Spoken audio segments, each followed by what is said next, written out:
Well, good morning and welcome, everyone. We are so happy to have you join us this morning. I am Helen Young.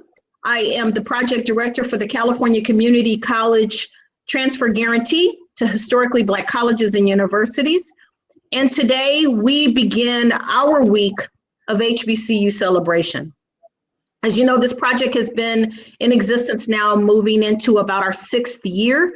Of really making some major headway with relationships with our HBCUs. And so this week we are doing all things HBCU in celebration of the contributions that these amazing institutions have not just made for the African American Black communities, but for the nation in its entirety.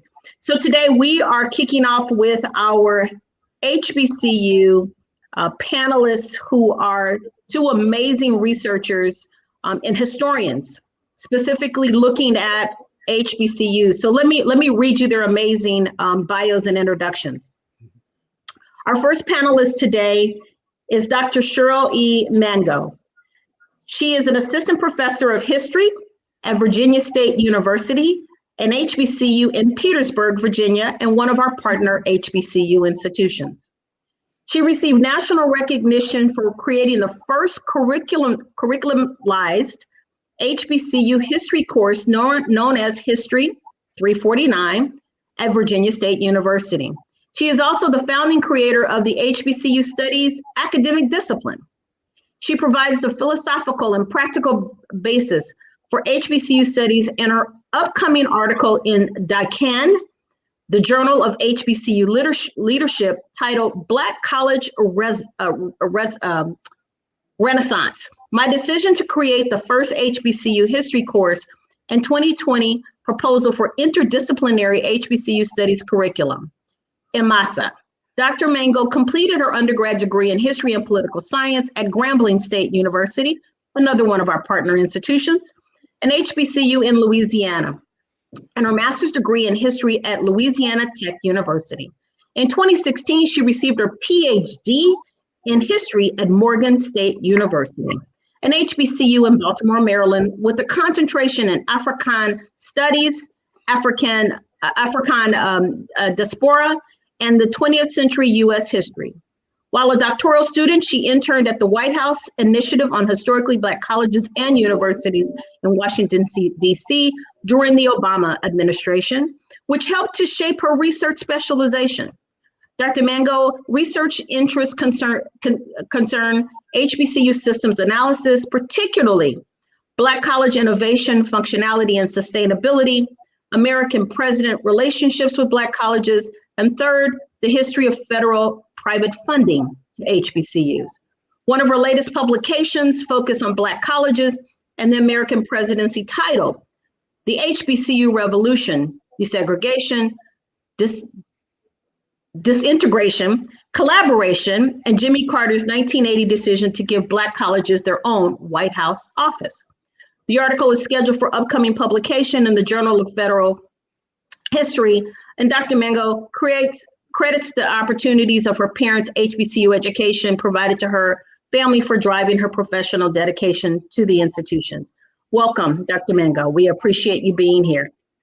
Thank you. Our next panelist is just as distinguished, is Dr. Jelani M. Favors, an associate professor of history at Clayton State University. It's in Monroe, Georgia, correct, Dr. Favors? Monroe. He received major fellowships in support of his research that include an appointment as a Humanities Writ Large Fellow at Duke University in 2013, and he was an inaugural recipient of the Melanin HBCU Fellowship at the John Hope Franklin Humanities Institute at Duke in 2009. In 2014, he was invited to co-teach a course titled Citizenship and Freedom, the Civil Rights Era, alongside Pulitzer Prize winning historian Taylor Branch of the University of Baltimore. In 2018, his essay titled Race, Women, New Negro Politics, and the Flowering of radicalism at Bennett College, one of our partner schools, from 1900 to 1945. And it won the R.D.W. Connor Award as the best article published in the North Carolina Historical Review for that year. In 2019, Dr. Favor released his first book, which we are excited to talk about today, entitled Shelter in a Time of Storm: How Black Colleges Foster Generation of Leadership and Activism, which was published by the University of North Carolina Press. And I actually ordered mine, Dr. Favors. Should be arriving very soon. Help my research.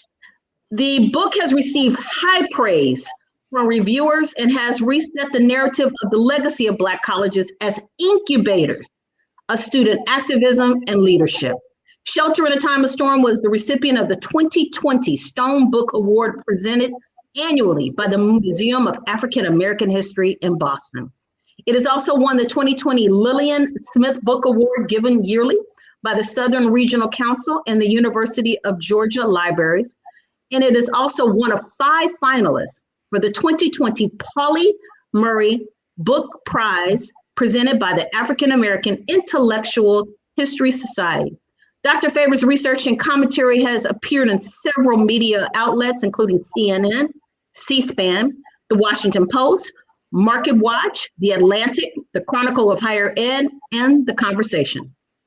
He's earned his PhD in history from The Ohio State University, where he earned an MA in African American Studies.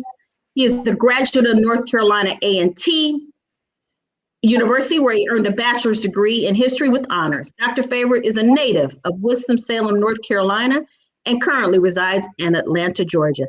Welcome, distinguished panelists. Thank you. Thanks for having us. Thank you. Thank you.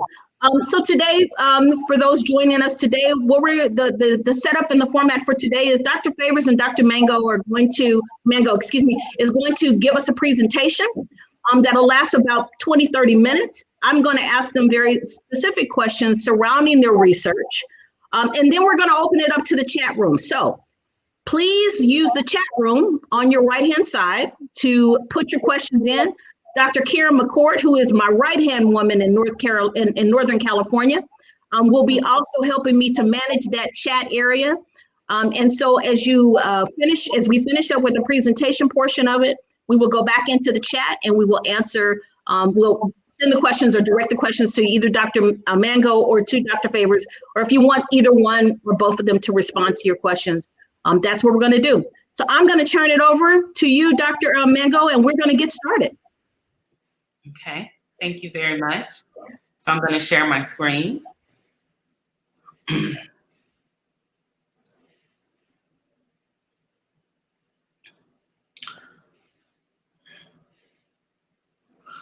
So first of all, before I begin, I would just like to take this opportunity to thank you for inviting me here, specifically Ms. Young, for all the assistance, all of the emails, all of the energy, and just for having this fantastic program on behalf of historically Black colleges and universities. So today, briefly, my presentation, my 20 to 30-minute presentation, will include a theme. And that theme is centering HBCUs and as a great American story. Oftentimes, it seems that there's a disconnect between what it means to be American and the African American experience or struggle. But I argue, and my position today is that HBCUs are actually a great American story despite historic and pervasive inequities. So again, I am Dr. Cheryl E. Mango. I'm an assistant professor of history at Virginia State University and HBCU in Petersburg, Virginia. I'm a graduate of 2 HBCUs, as she mentioned, Grambling State University in Louisiana for my bachelor's and Morgan State University for my PhD. And so she went over my research specializations, and hopefully I will be able to chime in on those later in the program. However, it's important that I note that that HBCUs and the American presidency, which is my area of research, have a very particularized relationship. And it's one that is very obscure, it's one that's ambiguous, and it's one that I'm happy to be able to discuss in my research and moving forward and popularize. But nevertheless, today my goal is to kind of give you an overview of HBCU history. My colleague, Dr. Favors, will be discussing the more nuanced areas of HBCU history. But it's important that we set a narrative about HBCUs because I think that they're still very misunderstood institutions. Oftentimes we hear about Black colleges, and recently we saw them on presidential stages as major elements of presidential platforms. And I was very happy about that because that's actually my research area. And I had the pleasure of working in the first White House office that was dedicated to any particular set of schools, which was the White House Initiative on HBCUs, which many people don't understand the history of that office and how that office came to exist. But that office came to exist because in a way, and it follows the same trajectory of the African American experience, and particularly of what we see as characteristics of a great American story. So we always hear this term, great American story. But what is the characteristics of a great American story, and how do we center HBCUs and understand HBCUs as a great American story so we can continue them?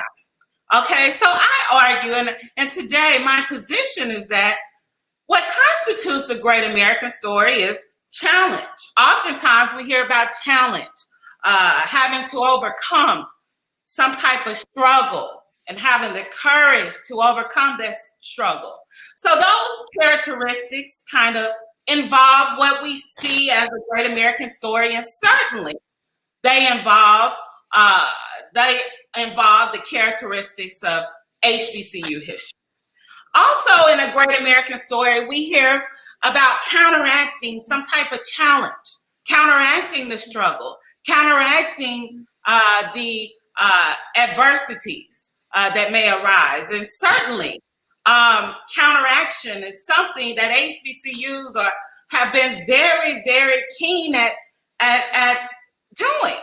And what are they counteracting? Okay, and a lot of it is the historic and pervasive inequities that African Americans face, okay? Also, innovation. Another element of what constitutes a great American story is one's ability to innovate, to be entrepreneurial, and to innovate with conservative and meager resources oftentimes. That's kind of some things that we celebrate when we discuss what a great American story is. And I assure you that HBCUs definitely have been innovative with very meager resources. Also, triumph, okay? Their ability to overcome and have successes and challenges, okay? And challenges, but so they can offer some type of reward. So we celebrate these stories in America of triumph, struggle, challenge, and then a reward. We like that as Americans. We like to see this type of reward, okay? And oftentimes the reward comes for HBCUs in two formats of people. It has real life implications of people like me. My mother was telling me about her limited opportunity. My mom and dad, their limited opportunity. They grew up during the time of segregation. They didn't have any other opportunity but to attend an HBCU. And so they opted to attend Grambling. And luckily, my father played football under the legendary coach Eddie Robinson, was able to get an NFL contract. And, came out of poverty to, in this story, my story is the story of so many Black people in America. And so, again, this is a part of the great American story that HBCUs have. And oftentimes in a great American story, it's not just about the reward and the success, it's about replication. So the story that I mentioned about myself has been replicated over and over and over again by way of these schools. And oftentimes, lastly, a great American story is anchored in history, in a deep, rich history, a deep, rich legacy. So today, briefly, I wanted to set the stage because I want to discuss HBCUs in that context, and HBCU, an introductory knowledge of HBCU history within the context of a great American story, okay? Now, but when we deal with the great American story, we talked about this challenge. So what is this challenge, okay? What is this challenge that HBCUs face? Well, one of them is that they're rooted in two different Americas. They're rooted in two different Americas. And if you notice here on my screen, you will see that an article that says that Harvard has the largest endowment in the world, okay? Whereas Cheney University, an HBCU, okay, in Pennsylvania, is struggling to keep its accreditation, okay? Now, having a lot of financial challenges. And I must say that, yes, HBCUs are great institutions. They produce Kamala Harris. They produce Martin Luther King. They produce Stacey Abrams. They produce Eddie Robinson. They produce Booker T. Washington, W.B. Du Bois, and the list goes on and on. Thurgood Marshall, Kwame Nkrumah, okay? They did. But it is some challenges that these schools had to face in light of that production. And so as we talk about HBCU history and we begin to understand why they are so important, why it's important that we study them, why it's important that we support them, we'll begin to understand that these are a great American story, that they reflect the great American story. However, due to this pervasive inequality, this structural inequality that they faced from the beginning, okay, stamped from the beginning, okay, that's been a famous term lately with the success of the great book. But what is the difference between Harvard and Cheney? Now, Harvard was the first institution in America, first, predominantly white institution in America, whereas Cheney was the first Black institution in America. Harvard, founded in 1636, Cheney in 1837. But their pictures are vastly different. And what is the difference between their pictures? Okay? Their financial pictures, their recognition, how they're received, their prestige, okay? And should we rethink this as we explore and as we examine HBCU history, okay? Because with nothing almost, and in the environment of slavery, schools like Cheney University had the task of turning the formerly enslaved into African Americans. Now that's a very difficult task.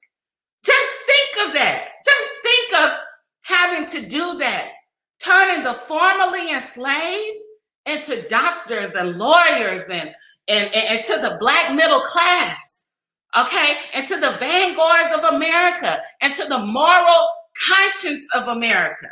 That's a very difficult task that most PWIs did not necessarily have to do. And if they did it, okay, they did it with resources, okay? But we see the outcome of this, okay? We see the outcome of this structural inequality, okay? But yet, Cheney still manages to produce, okay? But what's the difference? What's the difference between these two institutions if it's not for the racism and not for the structural inequality, okay? So, now I just want to show you here. I'm going to move to, and I guess here I'm talking about HBCUs as a great American story. And right now I'm discussing the challenge. I'm discussing the tough element of it. I'm not talking about them in a celebratory tone yet. We haven't reached that element of the great American story yet. I'm getting there, but I'm not there yet. So this is tough. This is tough. But if we're going to have critical analysis about HBCUs, we need to understand them in their authentic, genuine context. These schools did not just do miraculous things just because they had all the resources or all the support in the world. No, they did these miraculous things in spite of having all of these issues and challenges and having to carry the whole Black community in largely, in a large part, America in many ways, helping them repair the war-torn Civil War South, okay? Having to put all of that on their backs with limited support and under very, very strict political and racial etiquette. These schools had to do this, okay? But nevertheless, I want to deal with, so again, I'm not at the happy part of the story yet. I'm in the struggle, okay? I'm in the challenge. We have to understand this. This is the next level. We're going to really study HBCUs. We need to see them in their correct and situate them and centralize them in an accurate context, okay? Now, yes, they did all of these wonderful things, just as African Americans have, but let's look at the history. Let's look at the history that these schools emerge out of. So we had the 1607 founding of Jamestown, Virginia. In 1619, the first Africans brought to North America to Jamestown. Okay, then we had 1636, Harvard University is founded. 1776, American independence. 1837, the first HBCU is founded. 1865, the ending of slavery, the beginning of Reconstruction. 1877, the ending of Reconstruction. The Plessy versus Ferguson decisions, which legalized separate but equal. Okay. The 1954 Brown school, making school segregation illegal. Then you had the Civil Rights Act of 1964, Voting Rights Act of 1965. Now I'm gonna, inside of that context, I just wanna put into context, because oftentimes African Americans and HBCUs, we can make the struggle look good. Or we can make our struggle look real good. But in actuality, it has been very difficult. Just because we did it with style, just because we did it with grace, it doesn't mean that it's not difficult. But the point that I'm trying to make here, okay, is that I'm not a mathematician, but the point that I want you all to take away is that HBCUs emerged out of a reality where only 69 of 402 years of Black people being in this country since 1619 has the law legally recognized us and protected us as equal. 12 years during and this is a very nuanced argument, but it gives you an overview, okay? I can argue with my colleagues about whether, but it gives you an overview of the environment that HBCUs emerged out of. So 12 years during Reconstruction, we had the law somewhat recognizing us as equal participants in this society somewhat, okay? Men in particular, so this is very nuanced. And then, sorry, that should say 2021. But we have about 58 years since 2021, since Dr. King and the Civil Rights Act of 1964, of having those protections, those federal law protections really ingrained in our society. Not people's perceptions of us, but just the law.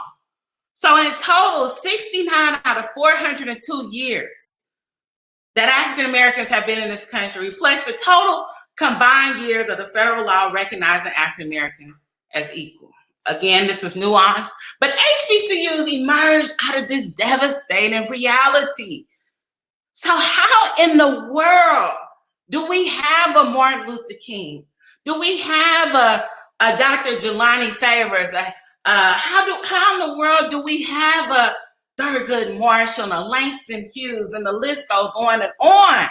How do we have this when you have a reality where less than 70 years, your government laws have recognized you as an equal participant in this nation. See, HBCUs emerged out of that reality. They emerged out of a very difficult reality, okay? Now, so this leads to the struggle. So HBCUs had to make the African American. They assisted. See, we African Americans, we are now class. This is a process. Being Black and being African American, this is a process. This is not something that just happened, okay? We didn't just wake up African Americans. We didn't just wake up and be able to get in our Mercedes and Lexuses and drink our coffee at Starbucks and, you know, go to Whole Foods and walk with our Whole Foods bags. We didn't wake up like that. It was a struggle.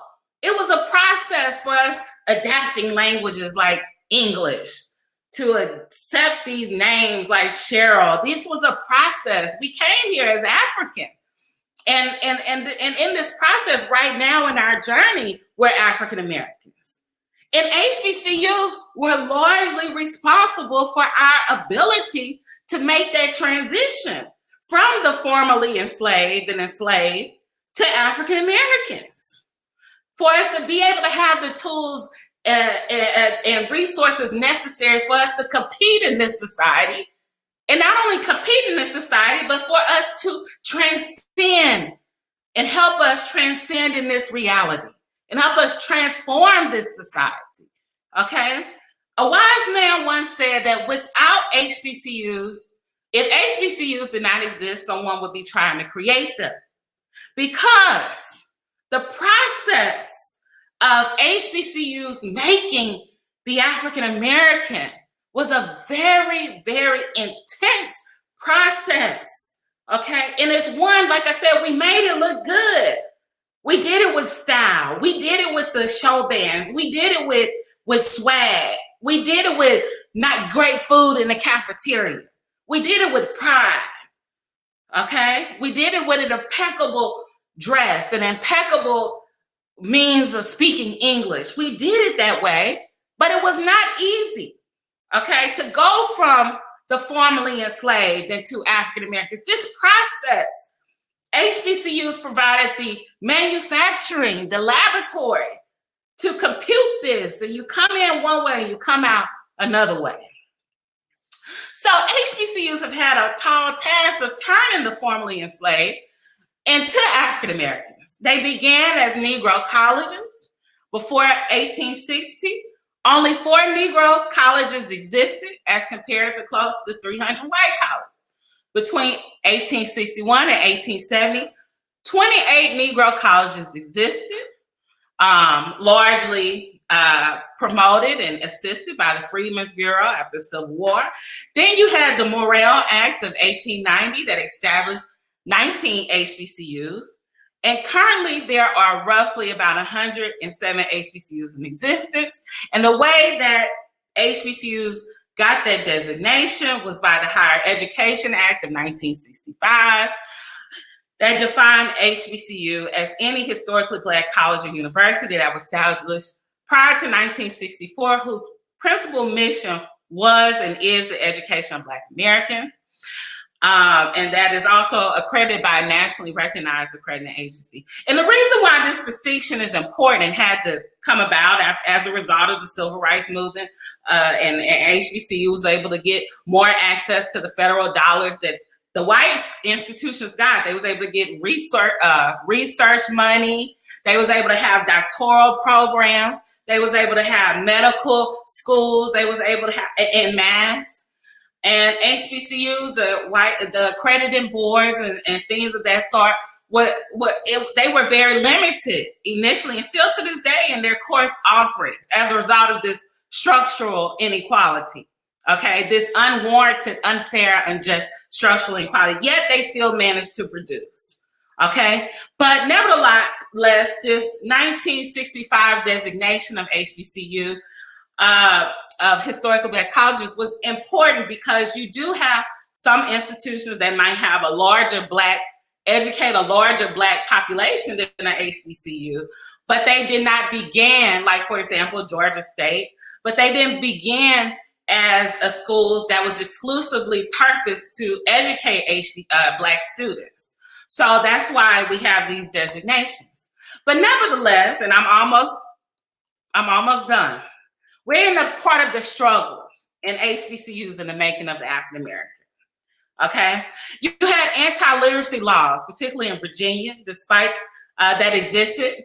That despite an effort to keep Blacks illiterate, the group was determined to receive an education. So although you have laws preventing Black people from getting an education, this was a determination. Remember, we're talking about how did you make an African American? How, and we're questioning where would we be without these institutions? Where would this society be? Where would African Americans be? And what are the implications if they don't continue to exist? So we need to understand this history, okay? So we talked about the endowments, okay? But nevertheless, HBCUs still managed to produce, and Dr. Favors will talk more about this, they managed to epitomize American bravery and courage and possibility, okay? They epitomized that with all of their activism, all of the activists that they produced, okay? Not just in America, but globally, okay? Them providing a safe space to discuss issues of liberty and freedom, of colonialism and imperialism, and what the world would be like in a post-colonialist and post-imperialist environment. Okay, so HBCUs should be seen as international institutions for their influence. Okay, and I find it particularly problematic when we discuss Black history that we don't really discuss HBCUs as they need to be discussed. We might discuss Martin Luther King or Booker T. Washington and K through 12 education, but we don't talk about the HBCUs that provided them with the space to cultivate their ideas, okay? So they epitomize encourage and innovation, okay? So HBCUs have been amongst the most innovative, despite their structural inequality, despite the white accrediting boards having such a tight wrap around in defining what success and Black success meant, defining in many ways, okay, and defining in a Jim Crow South, okay, and determining how much funding and determining how much opportunity, determining these things for HBCUs in many ways, okay? Despite that, HBCUs and Black people have managed to be innovative, okay? Creating a unique Black college culture that is replicated, that is idolized all across the globe. I went to Grambling, at home of the world famed Tiger Marching Band, and our contributions to the NFL and professional sports.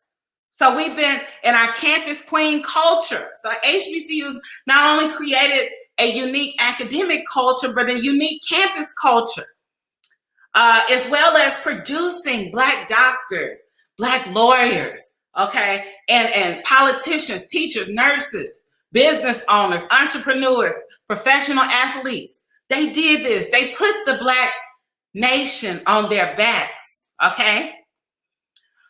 Now, so triumph, success in HBCUs. So now we're moving to the triumph, okay? So it's a number of statistics out there about HBCUs and their actual material value that they offer to their graduates, okay?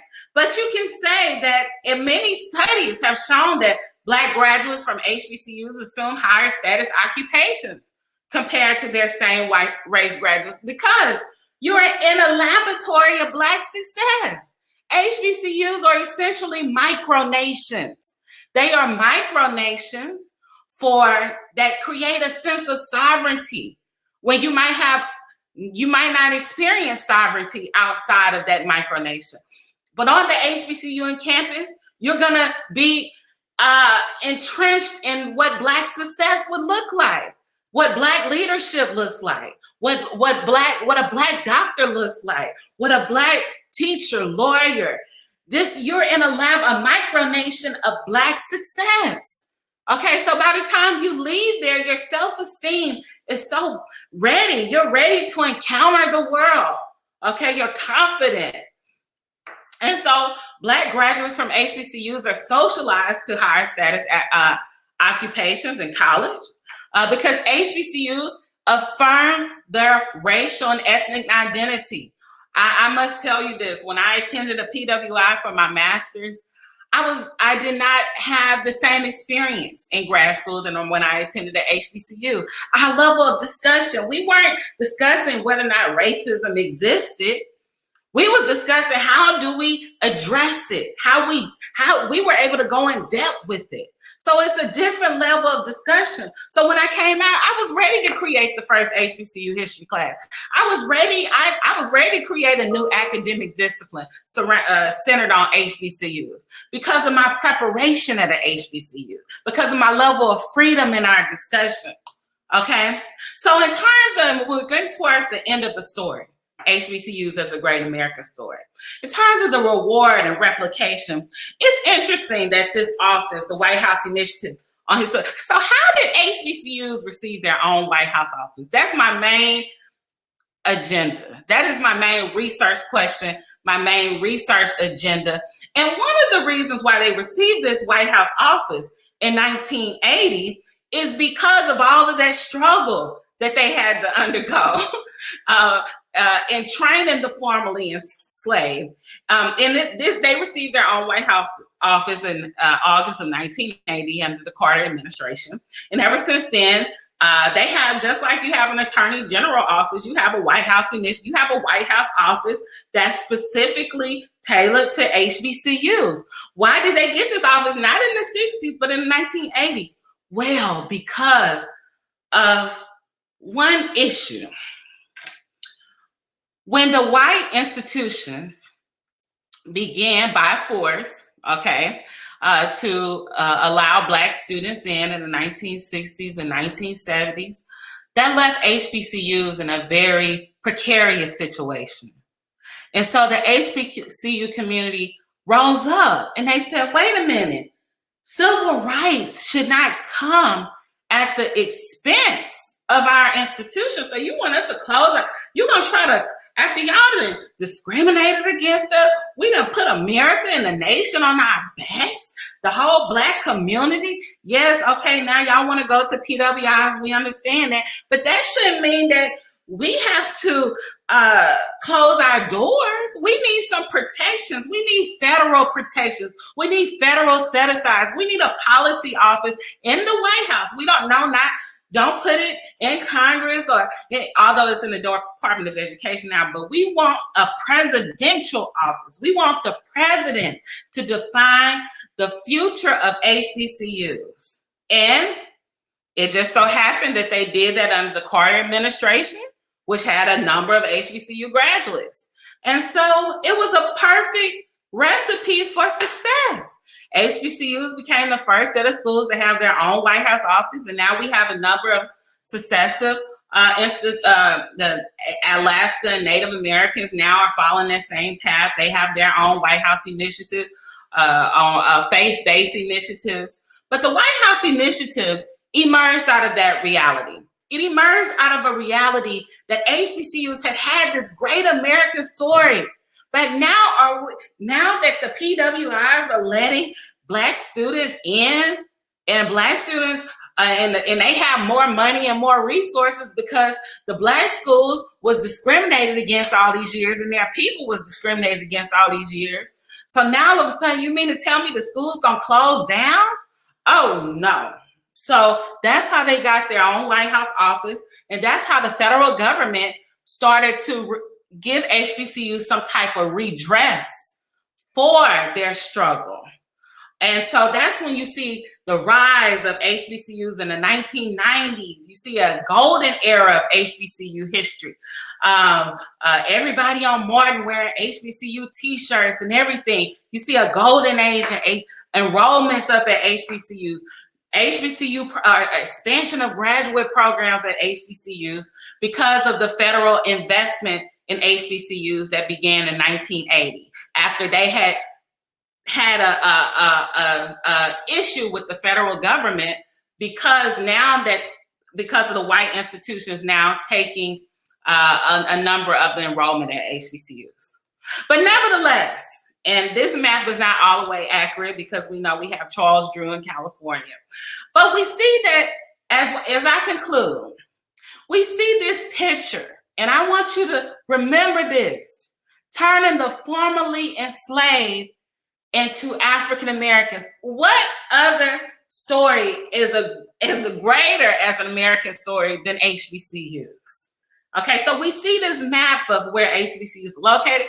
They're located mostly in the South, okay, and where slavery took place. So these schools are very much connected to that. And they had a very tall task of turning the formerly enslaved into Stacey Abrams, into Kamala Harris's, into Spike Lee's, Oprah Winfrey's, Jesse Jackson's, and the list goes on and on of HBCU graduates, Toni Morrison.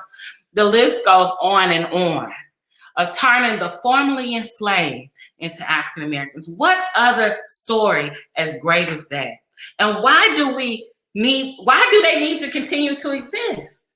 Because they continue to produce. They continue to provide a safe space so we, in the era of Black Lives Matter, we're talking about all of these issues, but we realize that HBCUs have emerged as the victors in African and American history. They are still here. They did not dissipate under the auspices of integration. They are still producing. They are still relevant.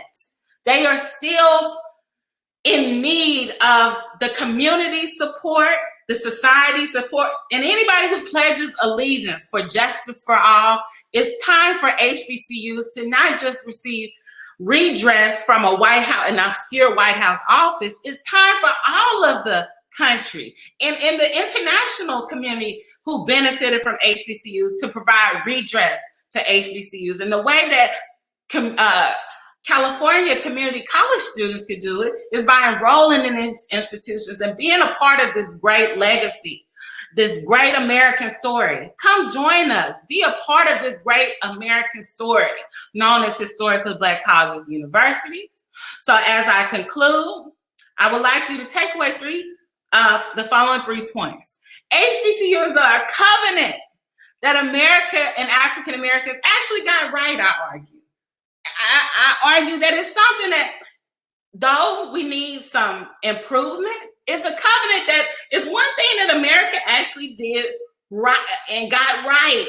Although their histories, they started off as mostly private institutions, but you did have the Freedmen's Bureau Memorial Act.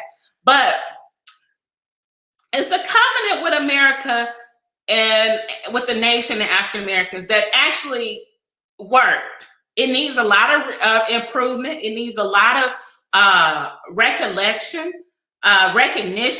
about and redress about the issues that HBCUs face and that the government helped to perpetuate on HBCUs. But it's something we actually did right. They have emerged as victors in the African American experience, I argue. However, we must understand that HBCUs emerged out of a tragic 400-year history of extreme abuse, discrimination, mistreatment, and severe funding inequities. So not only were these schools facing discrimination, they had to produce graduates, as Dr. Favors will talk about, who challenged these issues. But that I'm focused more on the issues that the schools face themselves, So they had to deal with their own challenges and also put the country on their backs to help us not fall apart, to help us define and get to this idea of what America is. And lastly, an HBCU education provides benefits that far outweigh the recognition and redress that the institution deserve. So I'm arguing that, yes, we are coming into knowledge and accepting. I'm so happy. California has been one of our most progressive states over the course of our history. And I'm so happy that you all have this agreement and have this office. But this office that you all are leading and setting a trend with, having an HBCU specific office, this should be replicated across the nation. And an international office with all of everything that HBCUs have produced. So I conclude and I leave you on that note that HBCUs are a great American story despite pervasive inequalities. I didn't even see that. Thank you.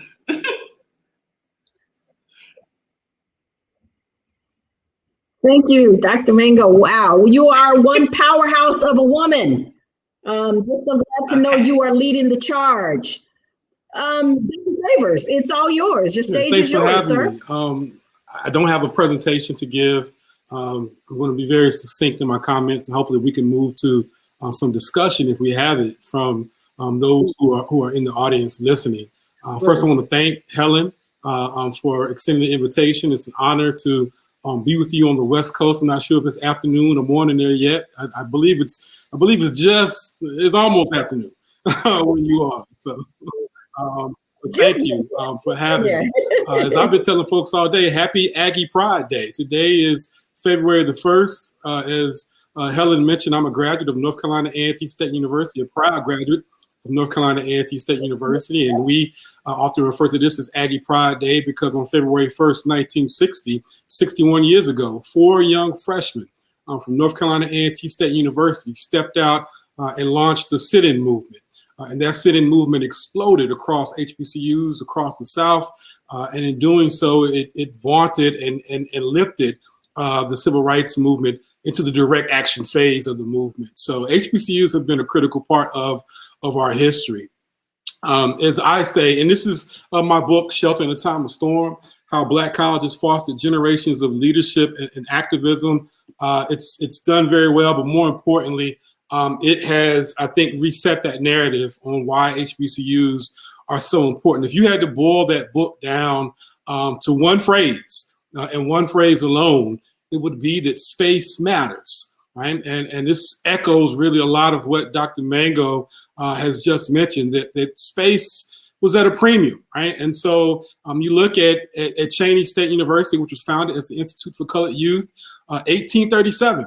As she mentioned, is when that institution was founded. Fast forward the clock a few years later, you have Lincoln College being founded. It started off as Ashman Institute, also in Philadelphia. And then you have, of course, Wilberforce in Ohio. Those 3 institutions existed during that antebellum period. Let's be very clear about this, and let's debunk this myth. The North was no paradise for Black folks. Black folks who had escaped to freedom within the North often found themselves oppressed, often found themselves fighting to be free. And so again, space mattered. It was essential to them. And so HBCUs, since their inceptions, have really kind of provided that type of space. I went to graduate school at Ohio State University, and it was there that 2 things happened that really kind of transformed my thinking and my thoughts on how we should address Black colleges. One, I took a class under Dr. William Nelson Jr., who also was a graduate of an HBCU. He was a graduate of Arkansas Pine Bluff, but he was one of my mentors at Ohio State University. And I'll never forget taking Dr. Nelson's class at Ohio State. He used to teach classes on political movements. And Dr. Nelson would lean back in his chair, and at times he would often seem as though he was even asleep sometimes while we were all engaged in conversation. But all of a sudden, Dr. Nelson would spring to life in these seminars that we would have as graduate students. And he would often pose this one singular question to us as his students. And that question would be, whatever it was that we were talking about, he would say, what does this have to do with the liberation of Black people? And he would say it over and over again, so much so that we began to joke, not in front of him, but behind his back, we would begin to joke and call it the Nelsonian question, right? What does this have to do with the liberation of Black people, right? And so I thought about that in my own work moving forward is if I'm going to begin to talk about Black colleges and HBCUs, one of the things that I want to do is answer that central question: what do these institutions have to do with the liberation of Black people? And the other seminal moment in my graduate education was taking a class called The History of Black Education, taught by the great Dr. Beverly Gordon at Ohio State University. And it was there that she exposed us to the canon, right? She exposed us to all of these books that had been written by different scholars. And so one of the books that she introduced us to was a book called The White Architects of Black Education, written by William Watkins. It's called The White Architects of Black Education. And in that book by Dr. Watkins, he raised this point where he suggested that Black college students, as they entered into these spaces, HBCUs, that they were being taught to be conformists, that they were being taught to be passive, that they were taught to be willing players within a white supremacist system. And as a graduate student, one of the things that we're taught to do is to think critically about the research that we're engaging in and the works that we're reading and being introduced to. And so as I read that book, I said, well, wait a minute. If Black colleges if they're simply the white architects of Black education, and Black students are being taught to be pacifist and to be complicit with the white supremacist system, then how do we get Ella Baker? How do we get a Stokely Carmichael? How do we get a Martin Luther King Jr.? How do we get a John Lewis? How do we get all of these people who are being produced, these legendary figures and freedom fighters who emerged from these institutions beginning in 1837, and again, define HBCUs moving forward? And that question had never been fully answered for me as a student, even as taking the class, the History of Black Education. No one, and I think that Dr. Mango really kind of touched on this, no one had really ever successfully addressed how do we get Black college students emerging out of these institutions. In fact, I begin this book by telling the story of SNCC's 50th anniversary, which took place in 2010 at Shaw University, which of course is where the Student Nonviolent Coordinating Committee, SNCC, where it was founded. And I began my story by talking about the fact that I was there attending with some of my students actually from Morgan State. I had taken some of my students from Morgan State down to this 50th anniversary of SNCC. And even as SNCC was engaging in this conference, there were no panels at all that discussed where the overwhelming majority of these students emerged from, HBCUs. And so I knew that there was a gap there. I knew that there was, as we were taught as undergraduate students at A&T, there was a conference that we used to take at A&T called Missing Pages, right? I knew that there was a missing page that had not really been filled in on the legacy of Black colleges. And so I wrote my dissertation as a comparative study on Jackson State University and Tougaloo College, looking at what we call in history, the long history of these institutions, trying to answer that question: what did they have to do with the liberation of Black people? And so when I finished that dissertation, my graduate professor, Dr. Hassan Jeffries, who was my mentor and advisor and a proud Morehouse man, I should add, he was the one who suggested when I was done, said, look, you know what, you should really try to hit the home run and tell a larger, broader story of Black colleges and fill in those missing pages, fill in that gap about why HBCUs matter, why that space matters. And that's really where this book was born, again, Shelter in a Time of Storm. In the book, I talk about 7 different institutions, beginning with the Institute for Colored Youth, which again went on to become Cheyney State University. I also talk about Tougaloo during this period known as the Nadir. So again, as racial violence is exploding throughout the South, particularly the Deep South, during the Reconstruction era. How do these institutions exist? How do they begin to thrive and to create a space where young Black folks' freedom dreams can run free, right? Where they can begin to think about how they can see themselves as agents for social and political change. Black colleges provided that space. And so I talk about Tougaloo, then I talk about Bennett College, one of only 2 institutions dedicated to serving a single-sex population. Of course, the other HBCU that does that is Spelman College, located right here in Atlanta. I talk about Bennett during this new Negro era, beginning in the beginning of 1900 through the beginning or the end of World War II. And then I talk about, I deliberately talk about three state institutions, because that's one of the other narratives, one of the other myths that have really emerged in the previous research is that, hey, Black state schools definitely didn't speak out on white supremacy and Jim Crow, right? Because why? They were under the thumb of racist white state legislators who made sure that their professors were in line and the college administrators were in line.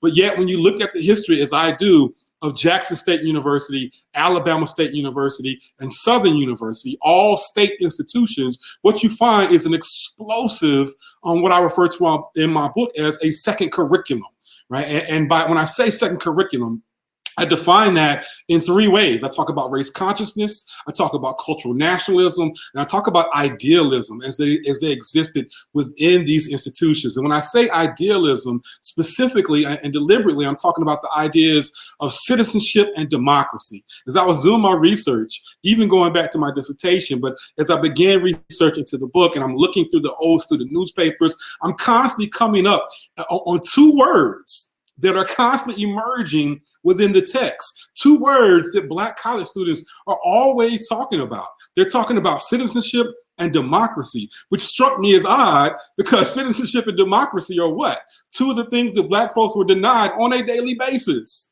But yet Black college students were being drilled in these concepts, right? Almost in a militaristic sense. Drilled to make sure that they would be agents of change, that they would be the future of a movement yet to come forth, right? And so in Southern University, that second curriculum thrived. At Jackson State University, that second curriculum thrived. At Alabama State University, that second curriculum thrived. And so state institutions, in spite of the fact that they were under state control, they were vital spaces where Black activism and Black agency really sprung to life. And then I closed the book by talking about my alma mater during the Black Power era, North Carolina A&T State University. As Bill Chafe, who's a historian who wrote an incredible book called Civilities and Civil Rights, as he documents in that book, as he talked about the sit-ins, it was Greensboro, North Carolina.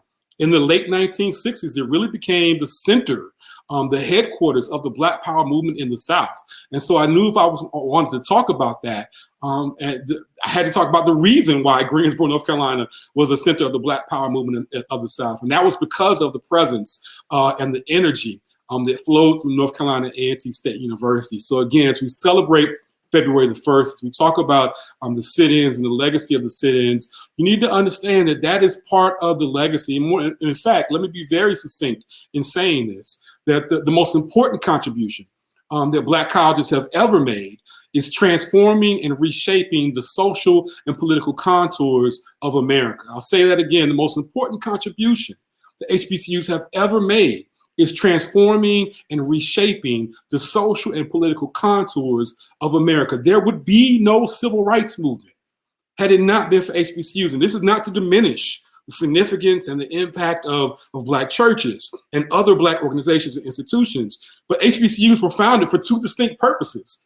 to train teachers and to train ministers, right? And so again, where do we get ministers from? We get them from HBCUs, right? And so this idea of cultural nationalism, of building space, building institutions where the freedom dreams of Black folks could again run unbridled, can run free, and that we could raise generations of young Black folks who could see themselves as the future of this movement. That is what HBCUs provided.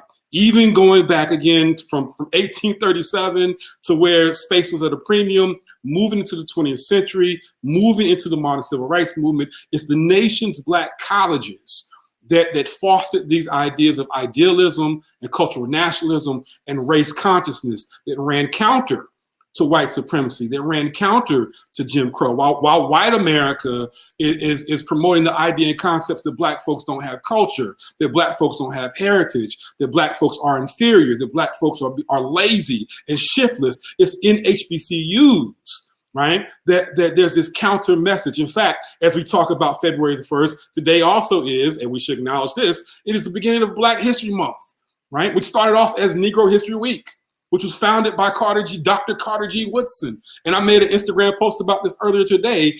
There would probably be no Black History Month had it not been for, guess what, HBCUs, right? Because when it was Negro History Week, who did Carter G. Woodson lean upon to advance the idea of Black history and to promote the ideas of Black history? He leaned upon Black teachers, right? He leaned upon Black colleges, which were training Black teachers. And so HBCUs became a space where this counter narrative of racial consciousness could emerge. In my book, I talk about James Weldon Johnson, who was a graduate of Morehouse. And I'm paraphrasing here, but James Weldon Johnson said when he was a student in Morehouse, everything we did, everything we talked about, everything centered around race.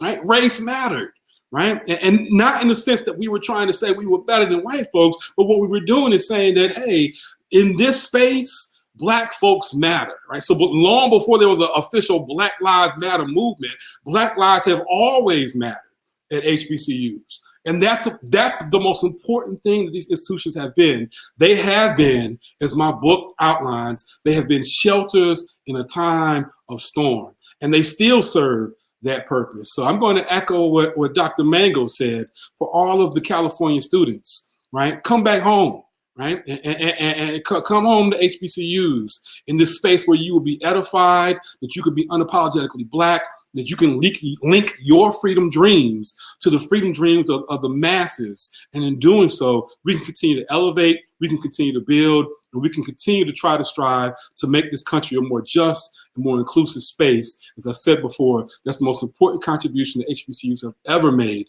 throughout their history, and they continue to do that to the day. How else would we get a Kamala Harris? How else would we get someone like Ibram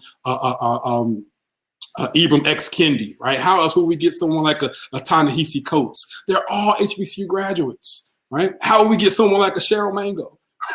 So again, we're still producing these type of critical thinkers who are taking on and producing counter messages to white supremacy. And I don't think I need to emphasize this enough.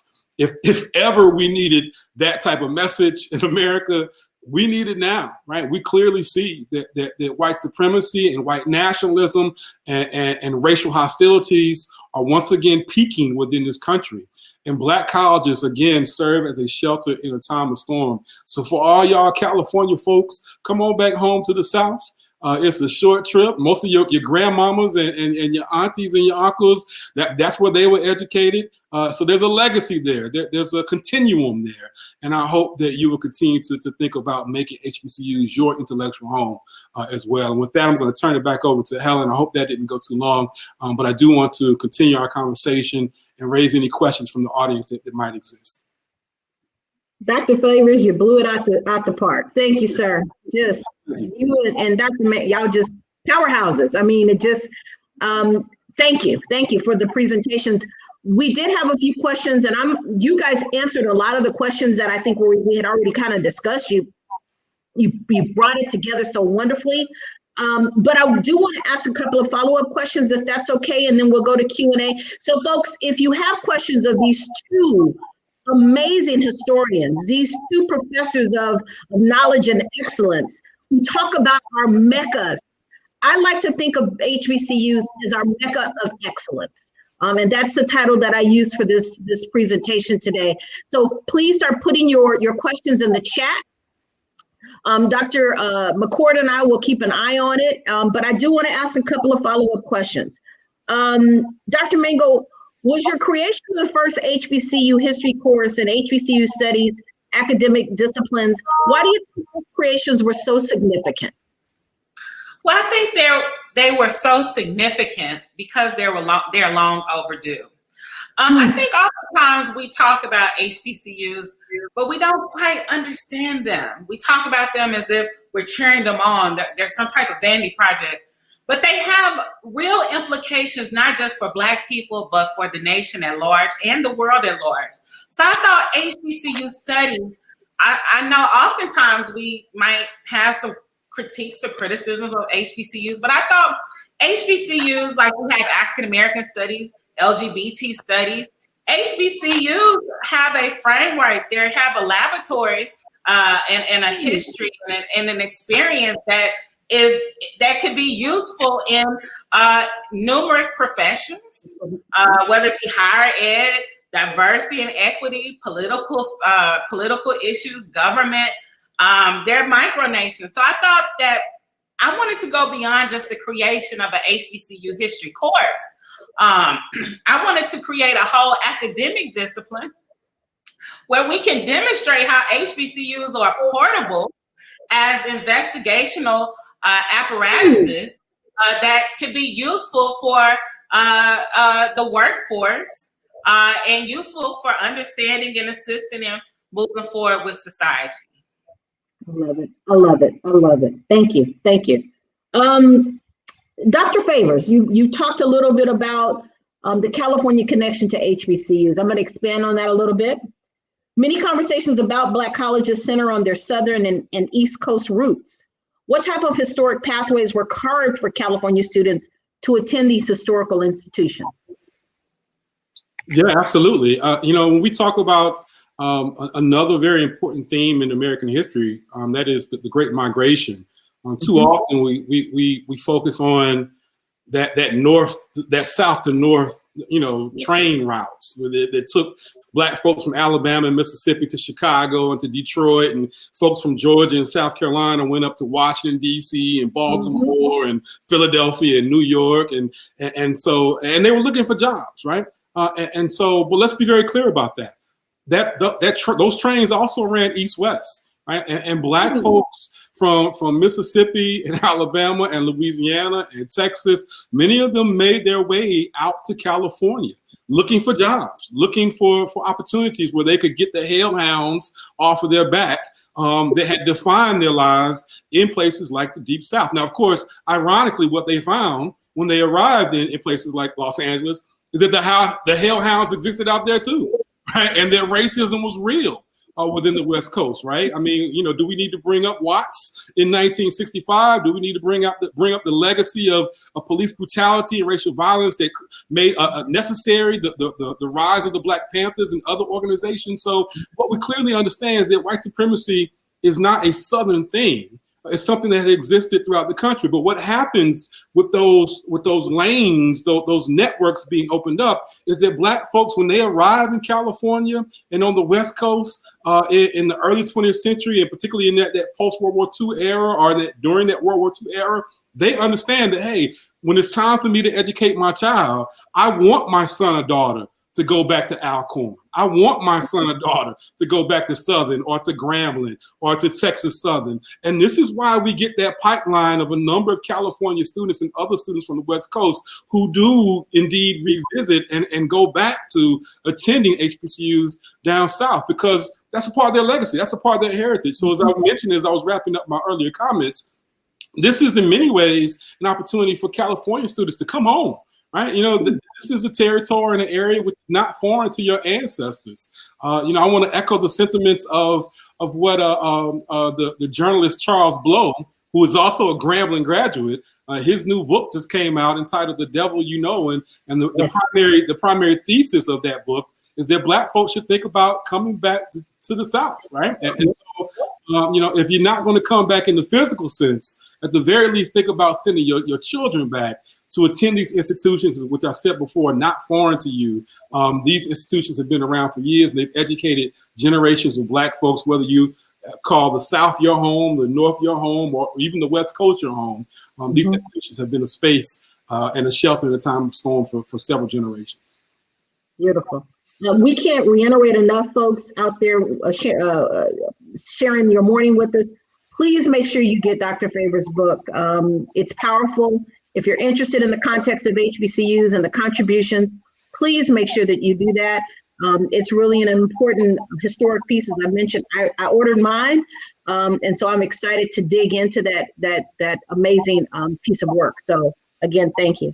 Dr. Mango, why do you believe California community college students should further their education at an HBCU? Well, basically, I really enjoyed the comments that Dr. Favors made. But, the South, it's a number of reasons why the South and HBCUs in particular should be considered and should be in any attempt to decide where you want to go to college. As I mentioned, HBCUs, we talk about a desire to have freedom and to have sovereignty. But I believe at HBCUs, a freedom exists, a type of sovereignty for Black people exists, where you can, I don't care if you are a nerdy person, it's a group of, you have I'm a nerdy person, so you can come join us or whatever, it's a unit, just like we call it a university. It's a place where a universe of Black opportunity and Black success and Black potential is just cultivated. It's just concentrated. And so it's just a little bit of everything for everybody. We have non-Black students, we have Hispanic, we have, Asian students, and they enjoy themselves. They do quite well. We have white students, they do well. But it's because, I think it's also because it's a different type of culture. The culture at HBCUs is a very warm culture. The professors are very hands-on. It's not that, we know your names. We know, we follow you. We want you to do well. My students still reach back out. And I'm not to say that this doesn't happen at PWIs, but at HBCUs, I found that the culture of the professors will get on the phone and say, now, has this student been coming to you? Wait a minute, let me see what is going on. What's going on here? Now, you know better. So so what I say is, we lost a lot of things in slavery. But HBCUs provide a village, a cultural village, where a makeshift cultural village that we lost in Africa, but you will find that in HBCUs. You will find that village mentality at HBCUs that we lost, where you have elders and you have the kids and you go through rites of passage and, and everybody has a cultural task that they have to perform. So it's and we have, ceremonies where it's very ceremonial, like we had in Africa. It's very ritualistic, like we had in Africa. And so, and you get rewarded, you go through it, you are prepared, as Dr. Favor said, to not just serve yourself. Okay, and that was one of the differences with our African traditional education system. Is that you weren't prepared to serve yourself. You were prepared to serve the whole village, to serve the whole community. And at HBCUs, you are prepared to not just serve. Your degree is not just for you. Your degree is about your family. Your degree is about your great-grandmother who never got to get an education. Your aunties who were illiterate. Your degree is, you get your degree for everybody. It's about the betterment of your community and the nation and the world at large. It's just a different premium. It's a different purpose at an HBCU that you'll find. That's powerful. That is powerful. Dr. Favors, what's your hope for HBCUs? What's your hope for Black colleges moving forward? My hope is that they'll still be around. As Dr. Mango has mentioned, that they are very necessary. And again, probably more necessary now than they ever have been. And so moving forward, my hope is that not only will they continue to thrive and adapt, but my other hope is that they'll find a way to revisit and to recenter the importance of that second curriculum. I talk about this in the epilogue of my book, is that, and in fact, the epilogue is entitled The Corruption of the HBCU Communitas. I borrow that term from a cultural anthropologist by the name of Victor Turner. It's simply another way of describing space. As Dr. Mango has so eloquently outlined, HBCUs are built different, right? The spaces are built different. And that space and the curriculum, that second curriculum that thrive within that space, that is what these institutions have really been founded upon. That's a large part of their legacy. But moving forward into the 80s and 90s, and one of the things, by the way, that really kind of served as the powerhouse of that second curriculum was the strength of the humanities and social sciences. And I think moving into the 21st century and even in the latter half of the 20th century, the humanities and social sciences in some ways have been diminished on these campuses. And this is one of the reasons why I'm so excited to see the work of someone like Dr. Ruth Simmons at Prairie View A&M, who is really taking that campus by storm. And she understands it and she gets it. And she realizes that, that the humanities is a part of that legacy, and we're going to make the humanities thrive at a place like Prairie View A&M. Again, this is not to diminish engineering and STEM and these other fields. They're very essential to making sure that HBCUs remain relevant on the academic scene. But also, I think included within that is the necessity to strengthen and support and to fund the humanities and social sciences at HBCUs. And I really want to see HBCUs continue to work on that and to emphasize that moving forward, because it's such an essential part of their legacies. Again, prior to people like Cornel West and Henry Louis Gates and Evelyn Higginbotham and all of those folks, prior to them working at places like Princeton and Harvard, those type of professors worked at HBCUs.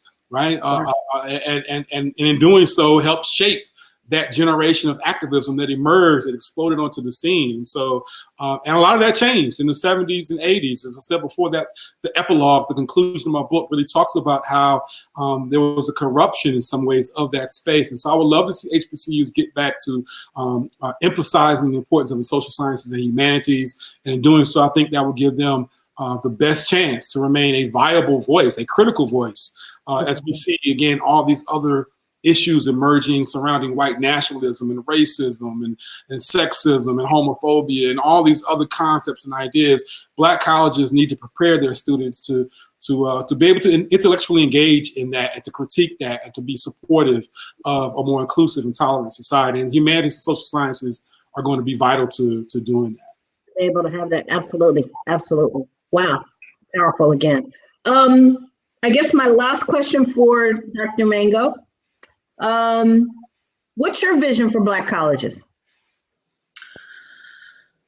Well, my vision for Black colleges in the future is entangled with my vision for African Americans in the future and for diasporans in the future and America in the world in general in the future.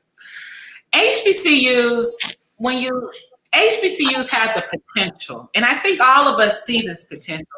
And when I studied the literature, because I deal a lot with HBCU curriculum development, and when I studied the literature on HBCU curriculum, and largely Carter G. Woodson's The Miseducation of the Negro was largely predicated on what he saw was some flaws in the curriculum of HBCUs at that time. But when we deal with the potential of HBCUs, that's why I'm talking about HBCUs as micronations. HBCUs have the potential. They have the Black brain trust. This is where all of the major thinkers, the Black thinkers are. And it's not just Black, but we have a diverse, largely minority, largely diverse professorate, faculty. This is where students are coming and encountering ideas about race and ideas about progress and about defining what success looks like, defining what the future looks like, answering questions not just about white supremacy, but what does a world beyond white supremacy look like? So that's a different premium when you can answer a question and you encounter questions about how do you define the world beyond white supremacy?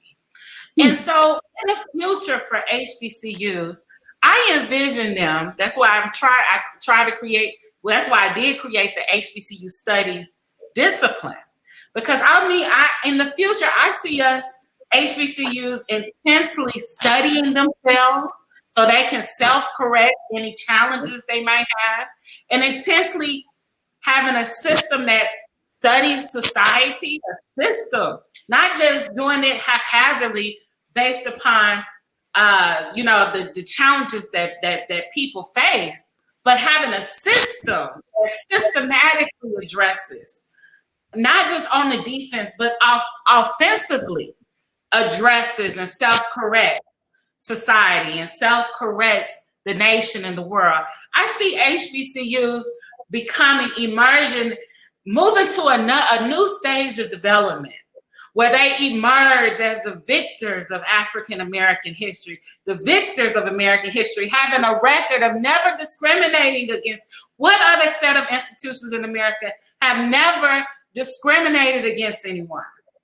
It's time for HBCUs to rise and take their place as the victors in not only African American history, but American history. And I see them as being a leader, having their models replicated, having their successes replicated, having their contributions replicated, not necessarily just the Ivy League and PWI. I see HBCUs, when you hear Ivy League, what you hear, when you see somebody's PhD is from Harvard, Princeton, and Stanford, I see that as the future of HBCUs. That when you see that on somebody's resume, you go, ooh, wow, you went there. I see that. I see a victorious ending, as Dr. Malefi Kite-Asante says. I see HBCUs with a victorious ending, where they emerge as the victors who did not discriminate against people, okay? Besides our own nuanced, maybe color, like light skin, dark skin, but who never really, who emerged with a clean record, emerged with a pristine, emerged as the victors in American and African American history. Well, I don't think there's anything left to say. We didn't look like we had anyone with specific questions, Dr. Favors and Dr. Mango, but there has been some comments. Dr. Karen, do you want to highlight some of the comments in the chat room?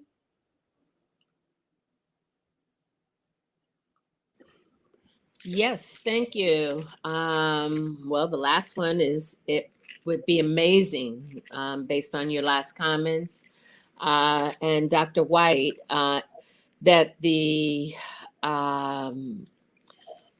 that HBCUs have been incubators of Black excellence and an inclusive environment compared to that of PWIs, and that at HBCU, Black Lives Matter, and they've always mattered.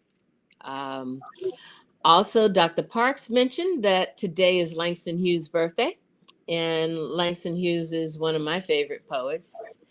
Can't even start. And then there's nothing like an HBCU. So I would like to just thank you all for your presentations today.